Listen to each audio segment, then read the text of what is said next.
Saudaraku yang terpilih anggota DPR, sedekahmu adalah perda. Jangan datang cuma tanda tangan tidur.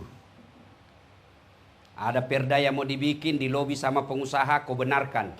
Demi Allah tanda tangan itu nanti akan menyeretmu ke neraka. Dengar baik-baik para anggota dewan sebelum Bapak dilantik. Sudah? Bukannya bulan 10, tanggal 10. Tak? Iya, belum. Belum kan? Yang terpilih maksud saya. Yang sudah dan habis masanya, Bapak tinggal tanggung jawabnya itu 5 tahun. Yang belum dilantik, sebelum Bapak sesat, dan saya akan diminta tanggung jawabnya nanti di akhirat, saya akan berkata, saya sudah nasihati mereka. Saya sudah beritahukan mereka. Kalau dia tidak saya beritahu, maka dia tuntut saya nanti di akhirat. Ya Allah, saya tidak tahu. Saya tidak pernah diberitahu dasar latif. Maka saya akan berkata, bohong. Saya sudah kasih tahu di rumahnya Pak Jaya. Iya. Maka kewajiban ulama adalah mendakwakan. Ballighu anni walau ayat. Sampaikan meskipun 1 ayat. Kulil haqqu walau kana murram. Katakan yang benar meskipun itu pahit. Maka saya katakan ini Pak. Jabatan 5 tahun. Dan demi Allah selama 5 tahun itu Pak, potong tangan saya kalau gajinya Bapak bisa beli private jet. Kecuali Bapak korupsi. Korupsi pun kayaknya tidak mampu Pak. Iya toh? Maka salah Bapak kalau mau jadi anggota DPR, mau jadi kaya. Salah. Pasti mencuri. Pasti mencuri. Tapi kalau Bapak mau kaya, jadi pengusaha tambang. Kaya itu. Tapi kalau jadi anggota DPR, Bapak harus niatkan, mewakafkan pikiran, hati, dan waktu untuk mengabdi. Namanya wakil rakyat. Sidin sabarataan. Ulun mau tanya. Kalau ada wali kota dengan wakil wali kota tinggi mana? Hah? Mana tinggi wakil? Swedia itu Pak, wakil rakyatnya lebih rendah gajinya daripada PNS kalau di Indonesia. Apa kata mereka rakyat? Ngapain kami gaji mereka tinggi-tinggi? Untuk apa kami gaji tinggi-tinggi? Nggak, kerjanya juga nggak jelas. Kami yang bayar pajak. Lalu kamu nggak urus kami, untuk apa kau digaji tinggi-tinggi? Maka kalau Bapak mau kaya, salah kalau jadi anggota DPR. Tapi kalau cari amal dan sedekah, itu tempatnya paling cocok. Bagaimana cara bersedekahnya? Bukan sedekah dengan bagi-bagi jilbab. Berapa gajinya Bapak? Jadi kalau mengandalkan proposal, kalian juga rakyat jangan selalu bawa proposal ke anggota DPR.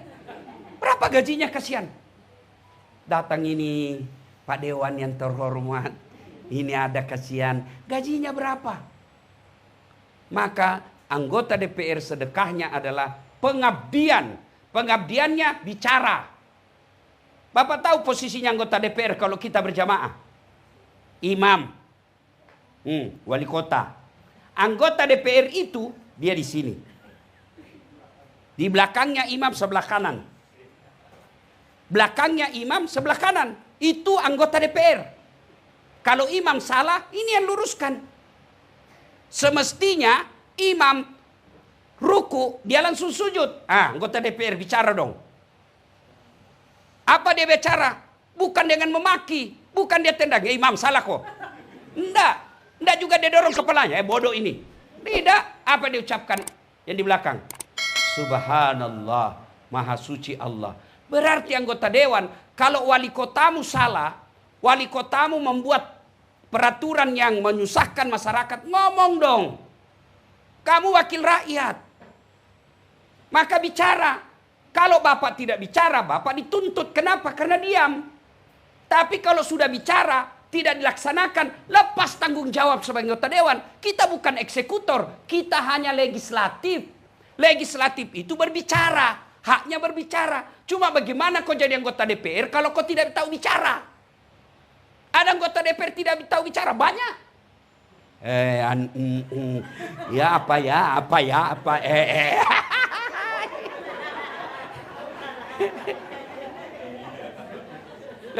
Benar Pak. Anggota dewan itu kalau bicara belajar demokrasi, anggota dewan itu memang dia bicara. Hak konstitusinya dilindungi undang-undang. Bapak bicara dalam gedung DPR, itu dilindungi undang-undang.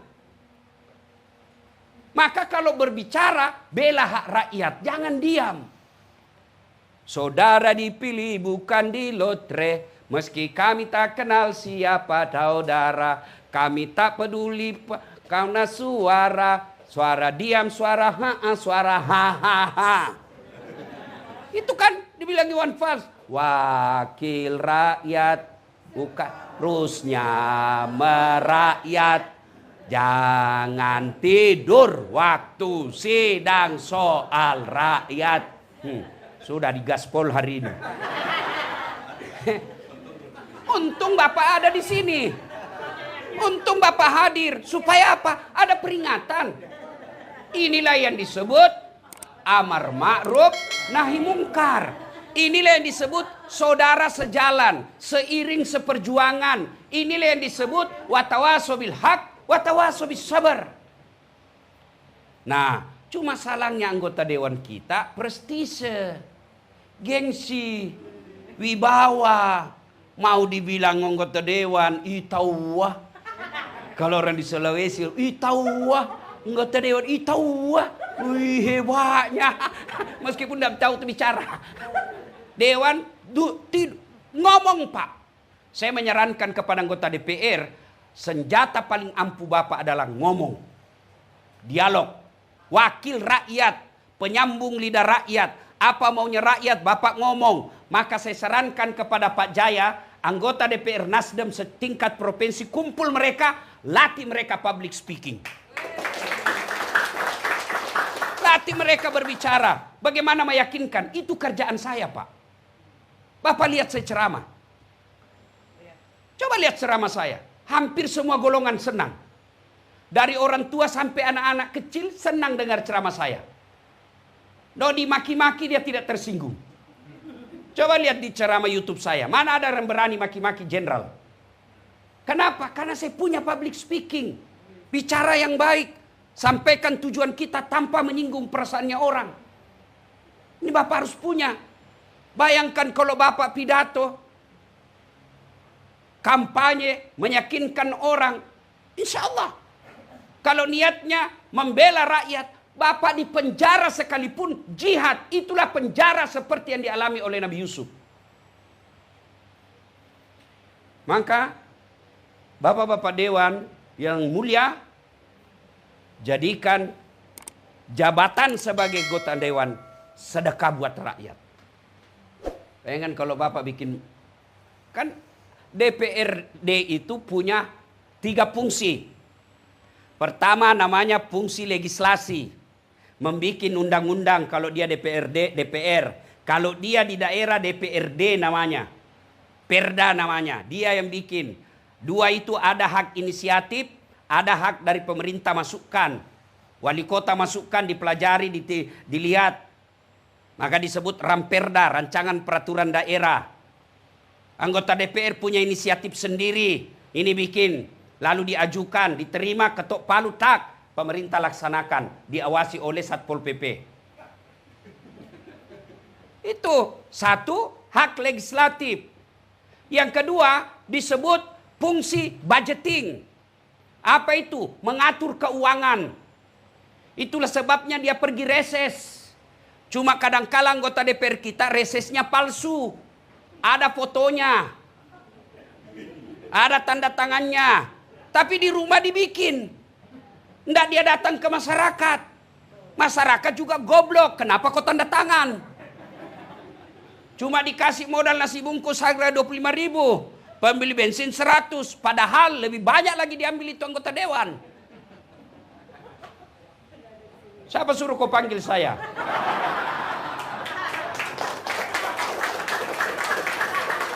Jangan marah Pak ya, jangan marah Pak. Supaya Bapak punya bekal. Itulah sehingga pergi reses. Dia pergi reses itu menerima aspirasi. Pak Desa, apa yang kau butuhkan di sini? Kan namanya reses itu Bapak datang ke dapil. Datangnya pun diongkosi. Bapak apa? Kepala desa. Desa ini apa kebutuhannya? Kami butuh jembatan, Pak. Oke, sudah. Sudah, itu hasil reses, dipanggil kepala yang bersangkutan. PU kalau misalnya jembatan. Rumah sakit kalau misalnya kesehatan di dinas kesehatan. Panggil mereka. Nih, sudah, anggalkan. Bikin anggaran. Sekian anggarannya. Berapa jembatan? Jembatannya berapa ongkosnya? 10 miliar. Kadangkala sudah bocor di situ. Pernah dengar ceritanya kontraktor di akhirat? Kan ini SMS-an antara penghuni surga dengan penghuni neraka. Dia bilang penghuni surga, bagaimana kabarmu di situ? Wah, ndak ada enaknya di sini. Di blender terus kita. Ndak ada kesempatan ngopi, hancur kita di sini. Kata penghuni neraka, pian di situ berapa gimana? Wah, bujur, bajak, bagus bener di sini kita. Enak, 1 laki-laki 7 bidadari. Baru dibayangkan sudah ada. Kata penghuni neraka, bolehkah kami jalan-jalan ke situ? Boleh aja. Terus bagaimana caranya? Kata penghuni neraka, kan penghuni neraka Pak kreatif, cerdas. Gampang. Kita bikin jembatan. Kamu bikin jembatan dari surga, kami juga dari neraka bikin jembatan. Kita ketemu di tengah. Bagaimana? Setuju? Setuju. Lelang proyek. Waktu pekerjaan 3 hari. Keluar pemenang tender. Hari pertama, jembatan dari neraka sudah selesai 50%. Hari kedua, selesai 70%. Hari ketiga, tuntas, efektif, efisien. Selesai. Di tengah. Sampai di tengah, penghuni neraka lihat-lihat. Kenapa ini jembatan dari surga kada mulai-mulai?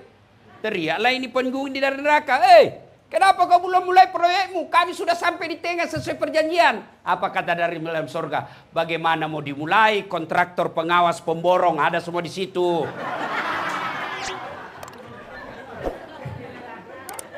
Di sini hanya penghafal Quran. Nggak tahu dia bikin kali-kali kalkulatornya selalu salah hitungan semennya. Ayo. Nah, mereka ini Pak Dewan, reses itu fungsinya menangkap aspirasi. Apa yang diinginkan di dapil kita. Sudah itu kita panggil, Bapak Dewan punya hak untuk memanggil mitra kerja namanya. Saya tidak tahu hafal betul. Komisi apa kalau pembangunan. Komisi apa kalau kesehatan. Komisi apa kalau ekonomi. Komisi apa kalau pemerintahan. Itu sudah dibagi-bagi. Cuma kadang-kala anggota dewan dia senang komisi yang basah. Ingat Pak Dewan, di komisi yang basah itulah orang tenggelam. Sudah susun anggaran, sudah itu disebut fungsi budgeting. Yang ketiga ada disebut fungsi kontrol, fungsi pengawasan. Pak Dewan berhak menegur pemerintah.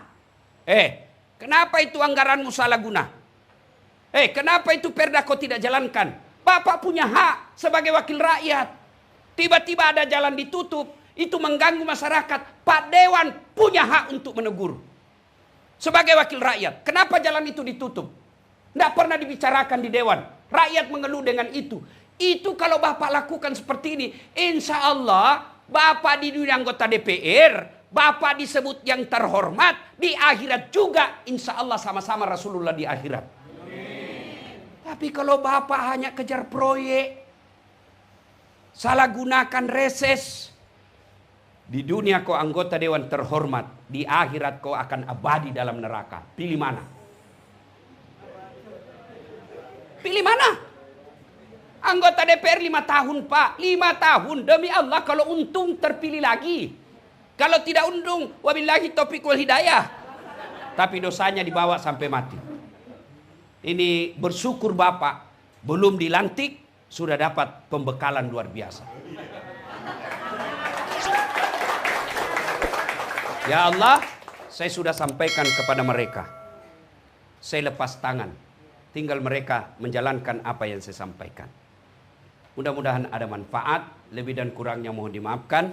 Assalamualaikum warahmatullahi wabarakatuh.